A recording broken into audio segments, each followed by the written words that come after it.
then he does not roam nearly as much or have as much side lane priority for Alphari, for Tactical and CoreJJ to try and accelerate those two sides of the map that really do like to go for early confrontations and go for the early engage. Here is something that's popping back up from the TSM 100 Thieves series, where Huni was blind picking Gnar in the face of Someday. This time around, though, Team Liquid have banned out and protected Alphari a little bit with the J-Span. You can still pick assassins into it. Aurelia is definitely highly prioritized, but you're also going to have to play up to that side lane if you want to do a counter pick and actually throw down. Generally, TSM have had more success recently when Huni does not require attention on the top side of the map. Something like Gragas, a little bit more safe up there. So they invest in Spica instead. You know, the veteran now, it feels very weird to say as such a young player on TSM, but they do pick up Hecarim, best jungler, still on the patch with so many options. And it's honestly a good takeaway from Armao as well. He was one of the first players to pick up Hecarim this year, back before everyone really realized it. His opening games, the opening weekend of Academy, were a bunch of Hecarim games back when no one realized that you should go chem tank and everything else, but would be a comfort champion for Armao. Otherwise, he's going to be down to the Udyr or the Olaf. He's more likely to play in this one, but keep in mind, we saw Renekton Gnar just last weekend. Fudge completely clapped top lane in Renekton versus Gnar. Now, there was a Nidalee ganking from Blabber. Sure, Hecarim is not the same champion, but you're not going to armor stack at level 5. Like, these ganks are still possible. This tower dives are still possible, so I want to see if Huni can play the waves the same way that punished Alphari last week. It's like we were talking about, it's going to require attention on the top side to make that Renekton pick really worth it. If you don't get an advantage in your Renekton lane versus Gnar, then you come into a problem where later on, after Gnar started to scale up there, then you have a bigger issue. Moving on, though, Armao gets the Udyr. This is something Team Liquid did so frequently with Santorin. Happy to put him on it in response to Hecarim as well specifically. These are two of the most popular, of the, 4 turbo clearing junglers, so there's no big surprise, but very comfortable champion, very low mechanical execution. So definitely saying him up for some pretty easy execution here. We do get a control mage in Orianna. It is protectable in the next 2 sets of bans here for TSM, so I do like for TSM usually going for Orianna if you are on red side in your 3rd pick, because then you can throw out some counters towards Jensen, who has actually shown Silas, who has actually shown prevalence to play some of these assassin picks, melee champions that want to actually close the distance on Orianna and actually punish her that way. So you're seeing the Silas bend there. We might see the Syndra as a second one. And you talked about Armao and a fairly straightforward champion in the Udyr. Looking at what he's done in the Academy scene overall, he is more of a farm-focused jungler. His first blood rate... Everybody is now! But even by those standards, right? Like, across the Academy sort of spectrum, even including the Proving Ground grains, like, he's up in XP, he's on average up in gold, but his first blood is middling to low. Like, he doesn't actually get to the lanes as often as other junglers, even among that pedigree. Whereas you compare to someone like Santorin, who's historically had very high first blood rates, TL's gonna have less jungle pressure. From a player side, like that's how Armao kind of plays. So there is less pressure in these lanes. When you talk about wanting more pressure top, maybe he can be called up. Again, Gnar Renekton is volatile, but as the Zero's gone back, you can have Syndra come in and TL can try to have a winning mid and, find a way to get a winning top. Yeah, let's see if Jensen does want to throw it down, as they are going to have to follow up with the Bigs. We assume that it is going to be bottom lane picked up here for TSM. Throwing down SwordArt's classic champion, the engage for TSM, Alistar. They need him on a frontline champion. I think it's a great way to open up the series as well. Always a shout out here, Tactical. I love how he's embracing it. All the memes flying around. Again, very high hopes for Tactical as a North American talent. We'll see if he can bounce back from the slump that he has had thus far in 2021. And here's the blind pick, or the counter pick from Jensen. Is it going to be, they don't actually go for kill pressure with the Syndra, is just going to be the Viktor, who also does have small advantage over Orianna in lane.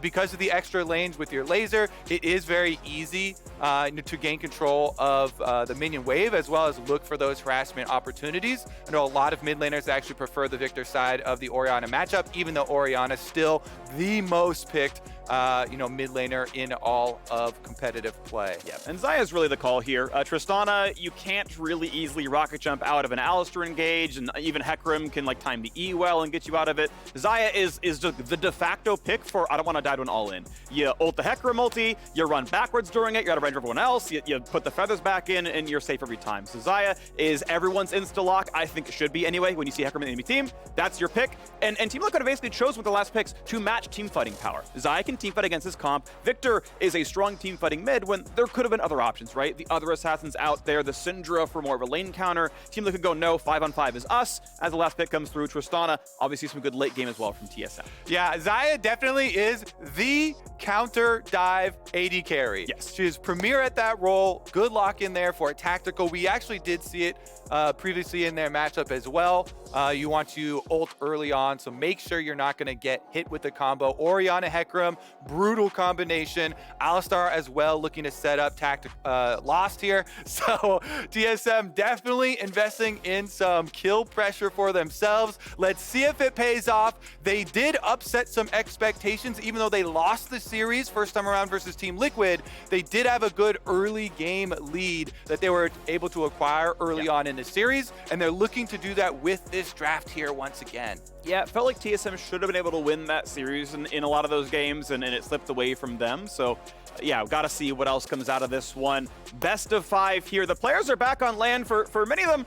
The first time since Worlds. For some of them, the first time in over a year at this point. So that'll be fun to see if there is ever some level of stage jitters. I know from my experience having like my occasional LAN tournament games the last few years, it's like you feel it when you sit down, and then when you load in the game, it kind of goes away, but this can vary per person. I get super excited until the first mistake, and then, then you start to feel the heat on the back of your neck, Phreak. That's what playoffs is all about, that pressure. This is what matters. Elimination set here. TSM versus Team Liquid. Who is going to meet Cloud9 in the finals? Who is going to take NA? Cloud9 waiting for who is going to win to match them tomorrow. There's only going to be one champion, and they're heading to the Mid-Season Invitational after tomorrow's best of 5. To get there, TSM and Team Liquid must beat one another. Hoping for 3-0, hoping to keep as many strats secret as possible.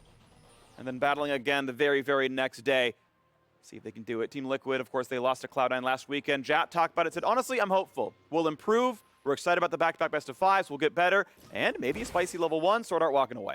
I know Jat also has always had a lot of confidence, specifically in Armao as a jungler. He's always been in his corner, always talking him up, and they do have confidence, putting him back in. But of course, this is the biggest story of this rematch, Phreak, because otherwise, if nothing had changed at all, it would be landslide, Team Liquid coming in as favorites. You heard all the analysts talking about it as well. The jungle change here is what makes it interesting, because even when Armao was under the moniker of Grig and played on TSM, one of the things that kept him off of the starting roster in TSM was that they kept saying he was performing much better in scrims and not on stage. Right. The difference there is what actually kept him back down to a TSM Academy. So what better time to show that you have improved, to show that you have changed over the years than against the old team here, against TSM.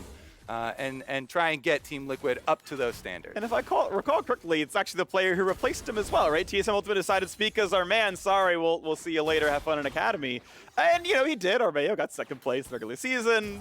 The team choked in Proving Grounds, but we're not talking about Academy. We are talking about the Mid-Season Showdown finals coming up in this match right here to qualify them for it. There's a quick trade happens in the mid lane. Pretty close CS down there. Alphari.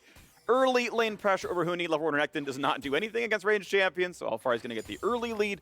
We'll see if jungle pressure is going to happen. They're both jungles, of course, pathing toward top side. The question then becomes, when do they break from their camps and actually gank that lane? And the thing is with Gnar, if you're able to time your Mega here, then you kind of cover one of the early ward timings. Junglers in the Renekton Gnar matchup sometimes actually deviate from full clears, Phreak. It's kind of crazy in the current meta for anybody to deviate from a full clear with the power clearing junglers. But with both Hecarim and Udyr, you do have CC available if you do level your E's for either of them. So you can deviate, can go for that early surprise gank and try and upset the matchup. But both junglers this time around clearing very standard full clear up to top side of the map. The #1 priority for Armao is to get Scuttle Crab and a ward for Alphari. This guy in his isolated matchup versus Huni is supposed to be, on paper, a big advantage for Team Liquid. And he has done so thus far in 2021. It's been a great pickup for them, so worthy of the investment of Just Vision. Then transitioning down to the bottom Crab. Spica should be able to finish it quickly. As you see, the bottom lane is getting pushed out by Lost and SwordArt. They are doing their part to set up the jungler. Yep. Crabs are definitely a team game here. Phreak and SwordArt and Lost set up Spica. So both junglers basically got to take Crab basically on vision of each other. There's a trinket ward from PowerOfEvil that decayed up in that top side of the screen, so information was known on both sides, but we're back to the second clears. Now, Spica took his recall, so the very standard 7 camps into Lucidity Boots is every jungler's dream. Virtually all of them make exactly this thing happen. Armao, though, staying on the map. Again, we talked about he's more of a power clearing player, does not have the boots, does not have any gank pressure at all with the bootsless Udyr, but he'll be up some CS, he'll be up a bit more gold, so at some point when he recalls, maybe after the second clear, he can have a very small advantage cashed in. And you see Jensen here in the matchup versus Orianna doing just what I talked about. You laser on through the wave, get your wave control, and the level 1 Q even for Viktor before you even put any extra investment into it provides so much extra trading potential there versus the Orianna. And allows him to be able to push up, get this recall off. Teleport was already used by PowerOfEvil, so response here from Jensen is able to get his off as well and continue pushing on this wave. Now, still no vision for either side around that mid lane, and second clears are around the time where you start to see more jungler intervention here. You want to kind of get in there. If you're going to influence the lane, you want to do it before level 6, where the mid laners can just turn on the junglers and it gets a bit more scary for you. You can see Armao here doing his job once again. He's mostly been a protective Udyr so thus far, getting vision for Alphari, standing there, standing watch for Jensen, being that human ward that TSM knows and loves. All right, so the recall finally comes through, gets him full-plated steel cap, so that is why he went for this build. It is a physical-heavy team on TSM. It's why he went for the 3 extra camps, because that item costs 200, 300 more gold. And so now, against 4 AD, he's like, yeah, we're this one. 3 AD, I guess, really, realistically. Ultimately, let's see if it's going to pan out for him, because, hey, less flashes means, your ganks aren't quite as good, but SwordArt is already on his first roam. Control ward put down. Already one down there for Jensen, though, means this is not an easy play. But you can knock down the ward. Jensen can play safe. Nice attempt on the roam, but good vision by TL. Yep, again, just trying to play the opening game of an elimination playoff series a little bit cautiously here. And honestly, I think that is going a bit in the favor of Team Liquid if the caution does pay off. This attempted play as well, that deep ward up by Raptors, scouts out the movement here, so TSM should not be able to get the engage they're looking for. Yeah, well, they're still fighting over wards as the junglers and supports are here on both sides. Mid laners moving over. Jensen's mana pool not great. Neither is PowerOfEvil's. The trinket ward's not going to do much except hand over 20 gold across the squad. Crab scramble! I love this mini game. Let's go! Yeah, well, it could be really tasty. We'll see who's going to get the feast here. As ultimately Spica, yeah, he's going to gallop it backwards and. Well, they're trying to pull it, but oh, it's in the control ward jungle brush, and Armao cannot smite. Be careful, though. Lost able to rocket jump away. You can, in fact, malfight ult backwards. Good job of Lost to know that one, and that's why he's the better AD carry as far as the analysts are concerned, because he goes multiple directions with that W, so good job. Well, Tactical won the health trade there, though they did lose the smite attempt there on Crab. It was kind of difficult for Team Liquid, because you could see Jensen was pushed in a bit, and so they were behind maybe a second on mid lane there. First step went to PowerOfEvil. He helped out into the river, securing that for Spica. So the very, very small margins slightly going in favor there for TSM. But again, opening up with a very, very calm game here. And you can already see Alphari been left alone versus Huni in the Gnar matchup. You get to pelt him with boomerangs, take advantage of your range matchup. When you have full security and knowledge of the enemy jungler, you have your team warding for you. You can trust in Alphari to make the most of these counter matchups. Yeah, and I gotta say, as much as people say, hey, run, stun, job done, I'm going to say job done for Armao. Honestly, you have a matchup that can be volatile, where Renekton can try to force a dive onto Gnar, and Alphari has managed to play a 1v1 lane with a 15 CS lead, And that is your jungler keeping the guy just a little bit busy, maybe fighting for a scuttle crab or, keeping him occupied, looking at mid lane. So it's a good job by TL to let the isolated matchups do their work. 400 gold lead to TL just in laning. That is a positive. That is well played. But Spica is now up here. The sweeper spots the ward. Alphari still feeling safe enough to, kind of stay in, but walk back when needed. Has flash as well as the hop available to him. So once they see SwordArt has made his way up, you can see CoreJJ in the mid lane right now, clearing out some of these control wards, but in range of rotating to the Rift Herald. And this is one of the big pivot points that we've talked about a lot over this split. The Rift Herald attempts, where I think it is very, very often not correct to bring up at least just your AD carry. Both teams now leaving their AD carries in the 1v1 towards bottom side. Rift Herald should be an attempt to, okay, here we go. Big all in for Lost, and Tactical says, I'm going to just disengage against Explosive Charge. I don't want to get Halo Blaze traded. I will never win that one, so nice of him to just run away. Has the move speed, and hey, nice try by Lost, but Tactical plays it out well. Yeah, roaming right back down. Cautious optimism here for Tactical. One of the biggest things that you were kind of memeing on there earlier as well has been some of the over-aggressive plays, but good caution from him thus far. And we haven't seen, again, any sort of upset. Let's see about this next crab, though. This should be number 3 for TSM, as they've got everybody out here first. CoreJJ actually fully reset Rel back to base, so I'm assuming Team Liquid are going to give up on this one. Alphari's got teleport, so there's a possibility, but it does feel like should go the way of TSM. 3K left on that Rift Herald, and number 1 objective to their side. Alrighty, picked up, no problem at all. Well played. TSM do, in fact, get the first neutral objective of the game, and that should feel pretty comfortable. It'll most likely roughly equalize the gold game. Team Liquid identifying pretty rapidly what was going on there. They're able to send Udyr down to this side. Now, he is alone, and theoretically Tristana could make his life a little annoying, but it doesn't really matter. He's got a wave to play for, and trading a Drake for Rift Herald is a reasonable choice. TL don't ultimately lose any farm. We'll see how much the damage that turret take can do, though. With this wave pushing away from Lost, he does have the safety of both summoners being available and a level 6 on Tristana, so plenty of disengage options. But calling SwordArt back to the lane now. No more roaming games for you. Level 5 Alistar needs to hit his level 6 so that they can open up these possibilities of actually going for the dive. Hecarim, Tristana, Alistar, plenty of kill pressure available with this trio. Ignite and Red Smite both available as well. They would probably be looking at going for the Rel rather than even trying to dive that Xayah, as Tactical with his own ultimate available is very difficult to actually pounce on. CS lead on the top side, almost 30, plus the turret plate here for Alphari. Can be hard to siege a turret when you're in melee form, but you can throw a couple of rocks at him and maybe attack his minion every once in a while. Right now, the ward coverage not outstanding. There's a pretty easy gank path through Tri-Brush that might not give you the time to respond, but bot being pushed in, Noon Quiver is easily done, same items for both AD carries, not a problem. Yeah, I'd say I also would, in talking about the calm opening from Team Liquid, one of the changes here, last time when you saw Alphari getting the early lead and getting pressure on top side, made multiple roams towards mid in their series versus Cloud9. And was punished so heavily for it. They were unable to get this big advantage on perks. Alphari himself actually suffered, burning flash, burning teleport, then ended up getting ganked on top side. So this time around, a much more cautious use of that lead.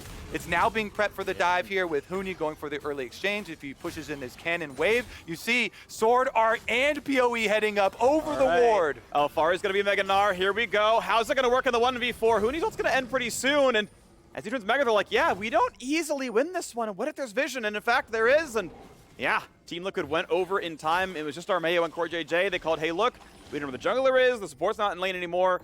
Yeah, 3v4 dive against Mega Gnar, not the best. And so TSM on the first aggressive play they've really made all game just get nothing but wasted time. The mid wave's already pushed in. And PoE picking up the scraps in front of his turret. Yeah, it's getting very, very difficult to actually push through and take advantage of Alphari. Already level 10. He went with the cull in lane as well because he's going with a more cautious use of his lead. 4 more minions to pop that sucker. Tactical has been able to avoid the all-ins thus far. Big damage, second rocket jump, not enough to kill. Feathers fly for the attempt at a root. Lost actually going to burn double summoners. I don't think he was going to get rooted or die there, but double summoners out is Lost doing too much. Red invade. Armao, CoreJJ, same role, 3v3 here. Blast Plant comes in for Spica. Bit of damage towards SwordArt, but he walks away, no problem. Again, Team Liquid very happy with the pace of this game. They've got the Dragon lead, and even though they traded Rift Herald for it, TSM have Rift Herald in hand. There's only 1 more minute left to cash that Rift Herald into turret plates. So Spica's like, all right, we got to get paid. Need to get paid right now for Shelly. Make sure you get some value out of it. If they activate it this close, charge goes off. Guaranteed money to try and make up some of the gold deficit. It's not going to get them there, and they're still facing the Dragon deficit. So Team Liquid very happy with the opening of game number 1 here in the series. So ultimately, the TSM play got them 420 gold off of the Herald, the 2 plates, the kill itself, and Team Liquid got 50 gold and an actual Ocean Drake stack. It's a pretty close trade. I'd probably favor TL on that one based on how the rest of the game goes, and unfortunate to not see any more than 2 plates taken from a Herald pick. Ultimately, a very safe laning phase, though, for TSM. I don't think Huni got the turret plate gold credit on this one. As Alphari, as you can see, the 30-ish 23 CS lead, he's already got 2 plates up there as well. So the gold difference, massive, 1,200 in top lane. Yep, showing some value there with that Gnar pick once again. It only required, remember, 1 ban on the Jace to protect it as a blind pick. Something that TSM relied very heavily on in their series versus 100 Thieves. And now, Viktor's scaling quite nicely here. Level 11 for Jensen. PowerOfEvil will be very soon to follow as well, though. Both of them online to complete their mythics. Not quite there for Jensen, though. Thought he was going to be able to complete it on his last back. A little bit more farming required. I will say with both teleports available, though, the possibility of one of these explosive plays on bottom side really rises. There is a Tristana now with neither summoner available. Tactical blew them in a defensive manner, but they are still unavailable for loss. So bottom lane definitely could be a target. And we see junglers already kind of getting to that area, doing their work, trying to clear out some of this vision. TSM have such good deep vision, though, throughout the red quadrant of Team Liquid's jungle that they actually saw Armao on approach. And they see Armao right now just going for his Raptors. Going to be taking them unperturbed as bottom scuttle goes TSM's way, and the second dragon is alive. Bot pressure and mid pressure, the primary ways this happens. The scuttle obviously helps control to the pit, knows there's no vision either, and Armao may have no way in to do anything about this, would have to go for a flash smite unless they engage the fight pronto. TSM grouped up, they're going to have their 4th member soon if Orianna walks over, and TL at this point unwilling to fight for it, so TSM off of just a bit of lane pressure, really. Just grab the dragon, no problem. Gold difference still 600, but the dragon score is tied. You also had Alphari's Narbar extinguishing, so he just transformed back into Mini, was exhausted. There would be a difference in power in teleports from the top laners if both teams tried to actually commit to that, if Team Liquid made the call. So they opt not to make that risk, just keep Alphari on top side. He's slowly getting advantages here. Stride Breaker is done. Once you have that advantage of the early Stride Breaker complete, this actually just overwhelmingly gets so dangerous for Huni. Anytime Alphari decides to go for this big trade, having the difference of an extra dash attached to a slow gives Gnar that possibility of actually chasing you down. So it requires SwordArt. Once again, visit up to top side. TSM make the full swap. They send Lost up there on Tristana, try and work away on that turret. And the water tower came in, didn't quite hit SwordArt, but yeah, you saw that turret's at like 400 HP. Oh. It's not too hard to stop. Good stride break away. Huni has no extra crowd control.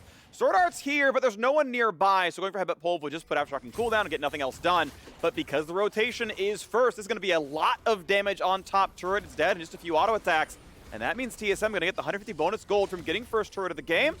Well done. That's cash in hand. Now it is split amongst everybody, but the 150 gold difference is not massive. It does not make up for all the turret plates Alphari got, so it is going to be TL overall up in gold on the turret game. And you can see they're still up 1,000 gold as a result. Still, though, it's a very good macro call from TSM from the position that they were in. At the moment that they take the dragon on bottom side and make the call to do the early swap, this is a very profitable and very good decision from TSM, swapping up to both guarantee yourself Rift Herald and the extra push and getting first turret bonus. Goes some way of trying to make up for that deficit that they were facing. Good ult gets away. A couple of CCs as well. Good one by Alphari. Jumped to get away from Pulverize. The rest of it looked all right. Now SwordArt Yeah, burns the ult. He's going to get chased down by Hyper, and now going to take a short route back, but a flash engaged by CoreJJ is a double stun. It's lost down. It's SwordArt flashed with a blast plant. He knew it was there, and he got away, but the slow might be enough. Alphari's on the chase. Alphari is there for the double kill. Top div so far in game 1. And it is Jensen who teleports behind them, cutting off the escape, Phreak. Alphari burns the summoners off the bottom lane. He burns the ultimates, and all Jensen has to do is channel the teleport to cut off the escape, ushering Lost and SwordArt back into the waiting arms of Team Liquid. They are just blowing open this game now, slowly but surely increasing this gold lead. All right, there's another look at the re-engage for CoreJJ. Makes it look so easy. You know, SwordArt as well as Lost funneled themselves back through this tri-brush because they were scared of the teleport that they saw channeling. So immediate execution there from CoreJJ. Well done, and a big reward here for Team Liquid. Good stuff so far. Nice 2,000 gold lead. Team Liquid picking up where they left off, which was strong lanes and doing really, really well. Alphari gigantic in top. Mid lane, there was a CS lead for Jensen. It was kind of back and forth a little bit there, but Jensen's come out ahead, no problem at all. And bot lane, I mean, all we saw to Lost was taking an all-in where he lost both summoners on his own choice. So Team Liquid outclassing TSM in basically every single role. All you can really complain is, well, Spica's outfarming Armao, but I mean, who cares about 10 CS in a jungle? Honestly, Team Liquid as a team playing so much better. It certainly looks to be the case here. Nice opener. I mean, honestly, Phreak, you get the feeling from this game for sure. Both teams playing more cautiously as it is the opener. They're on stage now, live venue. Let's see about this mid play, though. The Rift Herald actually will result in the tower dying here. So some extra rewards, a little bit delayed from that earlier macro call from TSM, where they push in, they get the first turret bonus. It actually also rewards them with the, evening up those turrets. So a decent amount of value there, even though Rift Herald #2 not nearly as coveted as #1. Yeah, and I believe with Spica not having auto-attack the turret, even though he was in the Raptor camp, was not in range for local gold without dealing damage. That one's actually pretty tight. So only 250, I believe, the total earn from mid-turret going down. Not swinging the gold back as much as it maybe could have, but also all they could have really done based on game state. Not laying any blame, just pointing out what had happened here. Next Dragon came up, though, in 18 seconds. And with a 2,500 gold lead for TL and the shops coming through, should feel very comfortable as Alphari really wants in, and SwordArt just doesn't have good ways out. He's not going to fight. Yeah, burns the ulti, still gets stunned up. He's flashless, but now as Orianna rejoins out of range for Hebat Pulverize, this Dragon is a freebie. Well played. Alphari has found ways to be everywhere his team needs him to be.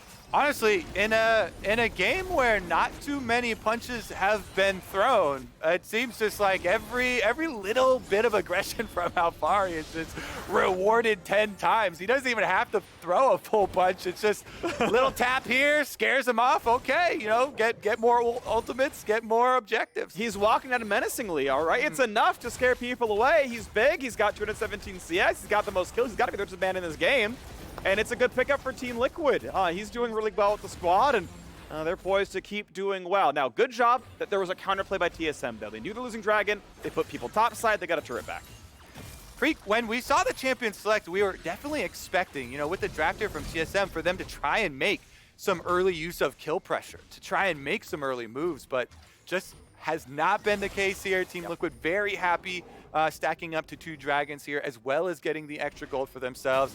Team fights. And we start to go over the excitement that's about to get in here, Phreak, as we approach mid-game with 4 minutes left on the next dragon for Team Liquid.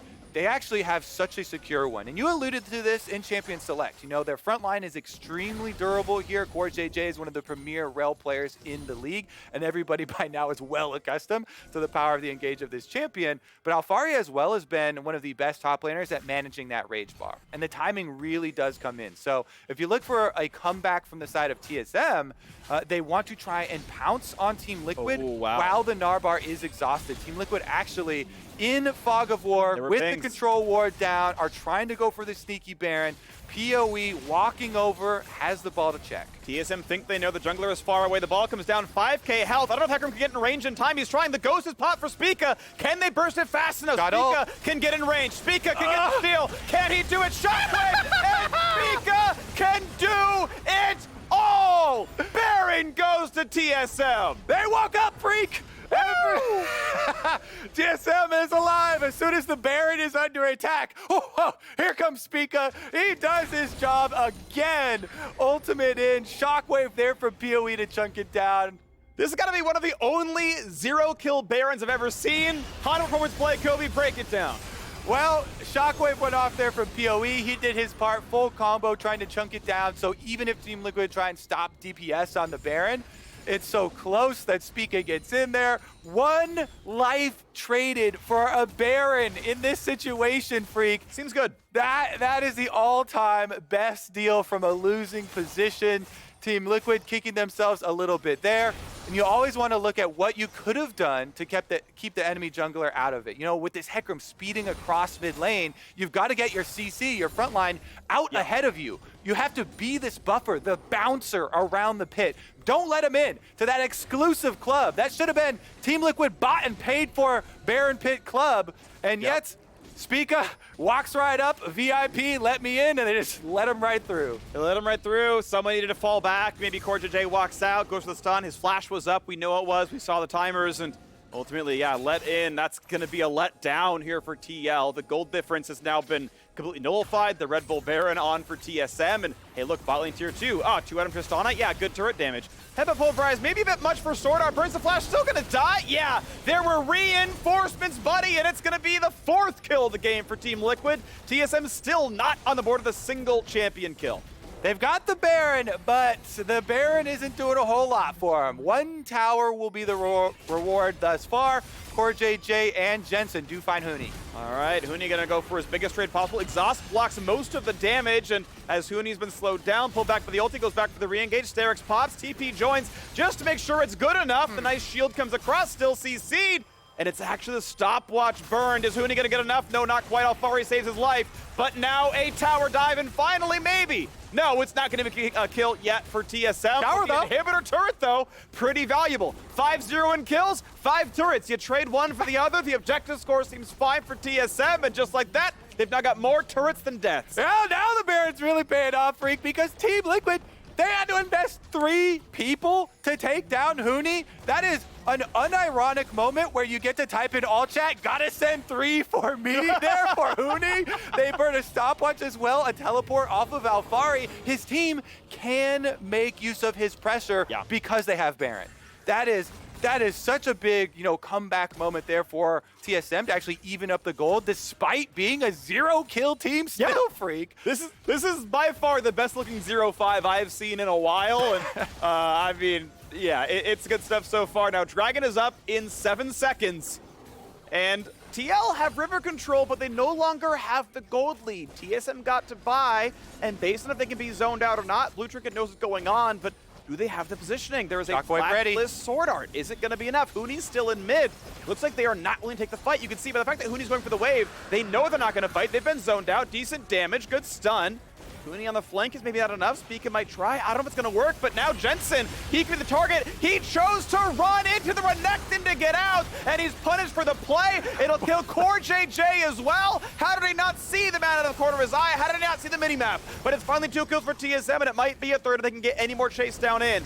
Not just yet. More slows from Alphari, but this base is very close to being cracked. What the hell is he looking at, Phreak? And what is going on with the comms? Is no one yelling at him? Don't run into the Renekton. Face first, Jensen. Big blunder here. It's going to cost them as TSM take the inhibitor off of this play. What? I don't know, Kobe. The last time we saw TSM on stage, they were 0-6. This time, it stopped at 0-5, and they found a couple of kills. They're going to knock down the 2nd inhibitor, and they're going to make an easy, clean getaway. All right, looks like they can get out of it with their lives. I got a feel for Alphari here, okay? Deep teleport, flank will ensue. Is that Jensen on the teleport, though? Okay. Jensen, you've tried this before, it did not work well. Jensen, you tried this before! The definition of insanity! TL might need a new mid laner, pick him up! Nice twist at the end there. Honestly, though, this is boggling, mind-boggling, these calls from Team Liquid. You cannot say anything about a jungle swap in this series. Jensen's lost his damn mind, and TSM are punishing them for it.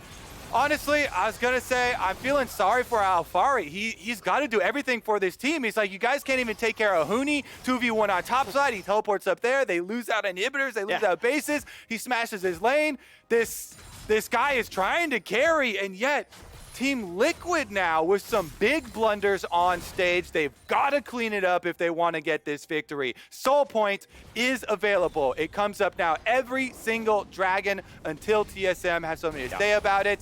2 minutes, 50 seconds left on this Infernal Dragon. TSM, though, they've got to have confidence. They can now establish wards around this dragon beforehand.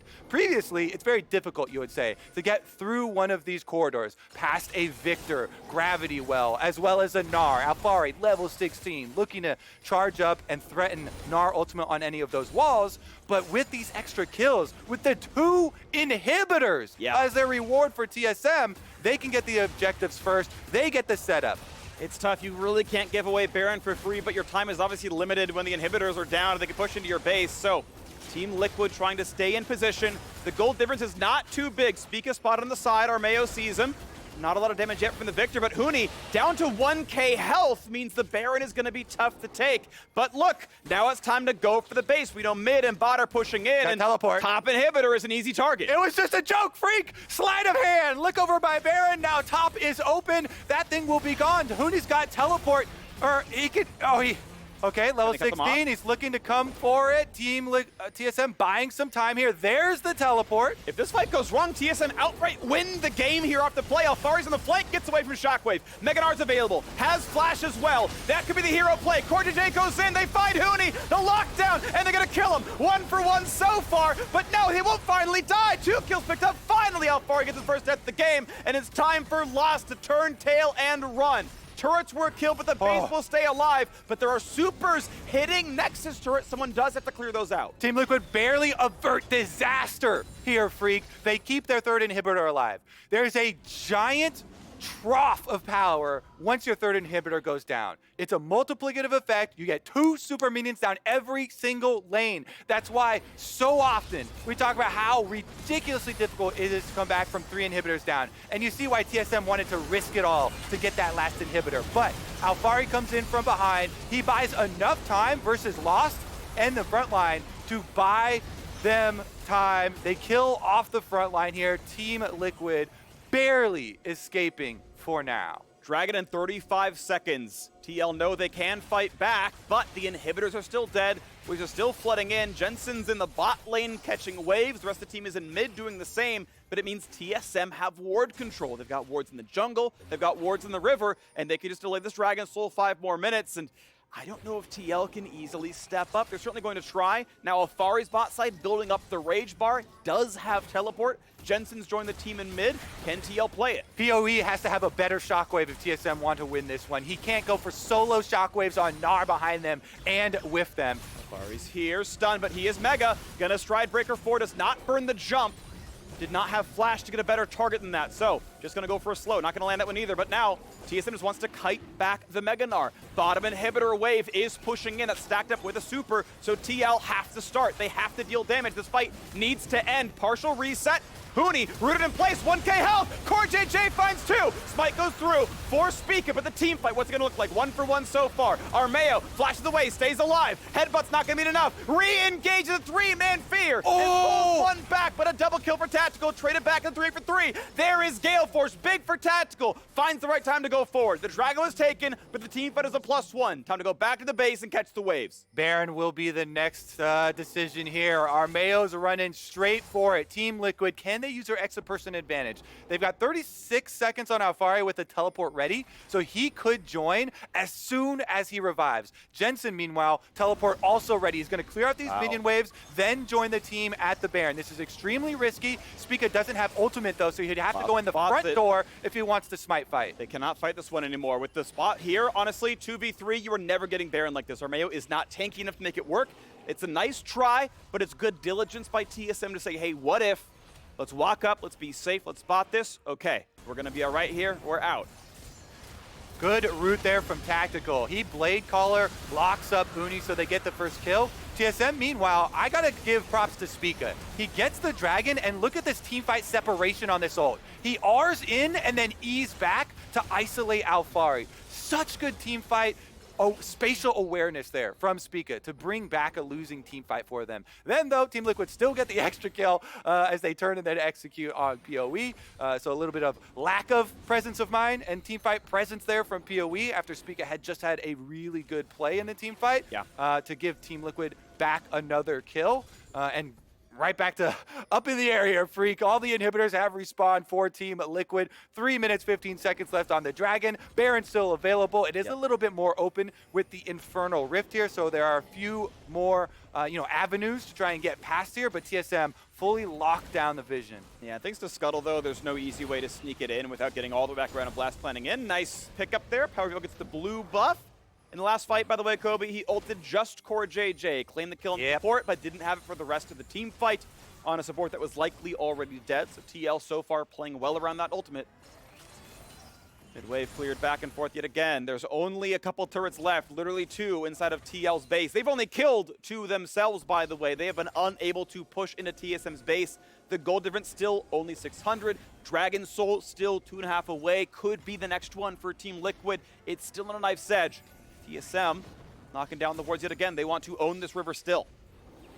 All right, this is going to be the big fight. They've got everything ready here. Zhonya's on Jensen, level 18 now. The first solo laner to get there can have huge difference as far as the team fight ensuing at Baron. So TSM aren't forcing it. They're just kind of holding off, buying time, waiting for a mistake here from Team Liquid. You see Huni on the bottom side of your map. He now reaches that level 18 point, split pushing here for TSM on the exposed inhibitors, bottom side of the map, furthest away from Baron to draw Team Liquid in both directions. Looks like he wants to get ready for the TP again. Alphari finally kills that ward to get rid of some of the vision there. An aggressive one by TSM, actually. Maybe not going to get punished. They don't know this, but they could actually maybe kill the control ward off in that brush because TL has mostly fallen back. They've sent Tactical not to clear the bottom wave. That's going to still stack up against them. Probably won't kill the inhibitor by itself, but it is a lot of pressure. They know no one's answering bot. They know the TSM would just start Baron if it happened and burn a free TP advantage. So TL can't do that just yet. The ward's still fighting back and forth. TSM continuing to just contain them into Fog of War. And as the dance continues, we are now 1 minute, 10 seconds away from Dragon. And as these become simultaneous, TL can kind of take either trade and it's comfortable. It's either Soul for Baron or Baron for a random Dragon, and either one feels okay. We'll see, though. TL able to push down mid first, but only for a second as TSM answers back. Decent damage on Spica, not going to matter. All right, 55 seconds left on that Dragon, drawing to the other side of the map. You see, minions are going to be on the bottom inhibitor of Team Liquid. If we can get a POV of those pop up to see if there's enough minions to actually get damage on that inhibitor, looks like the reinforcements from Team Liquid can take it into control. Jensen heads down there. They still have teleport ready. Both teams with both teleports should mean that they can play their side waves very cautiously here, not having to commit. We do have very even inventories as well across the board on all positions here. So it is going to come down to the use. Multiple turbo chem tanks looking for this engage here. Summoners also available. Going to be about this vision setup. Here comes the Dragon.